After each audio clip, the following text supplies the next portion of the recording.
Hey guys, if your eSIM is not working on your iPhone, don't worry. In this video, I'll show you easiest fixes step by step. Before we start, make sure you are in an area with good network coverage and your carrier plan is active. So now let's fix it. This is the quickest way to refresh your network connection. Go to your control center. Swipe down from the top right corner of your screen. Now turn on airplane mode on. Wait 15 seconds, then turn it off. Now wait a few seconds and see if your signal comes back. If airplane mode didn't work, try this. It fixes the problem for a ton of people.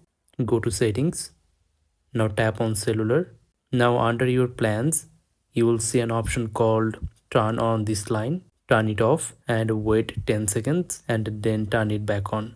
If the previous method didn't work, it's totally fine. Now just follow this method carefully. Sometimes the network gets stuck after an update and a restart clears everything. So restart your iPhone. Press and hold the side button plus volume down or up button. Slide to power off. Now wait for 10 seconds, then turn it back on. After rebooting, give it a few seconds to reconnect. If your eSIM still isn't working, try resetting your network settings. This can refresh your connection and fix common eSIM problems. And remember, this will remove saved Wi-Fi passwords, so you will need to reconnect to Wi-Fi again. To do this, all you have to do, go to settings. Now tap on general.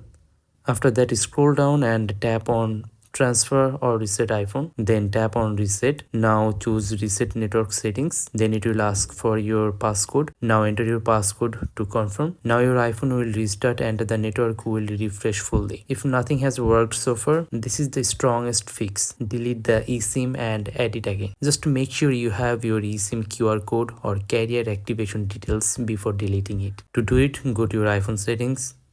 Then tap on cellular, and after that tap on the eSIM plan that is not working. Now scroll down and tap on delete eSIM, and after that confirm the delete process. Now add it back on. Once added, wait 2 or 3 minutes for activation. If it's still not working, at this point the issue is most likely from the carrier side. So contact your carrier and tell them your eSIM is active but not connecting. Sometimes they will issue a new QR code and that fixes everything instantly. And that's it. Now your eSIM should be working perfectly on your iPhone. Thanks for watching. If this helped, don't forget to like and subscribe for more easy iPhone fixes.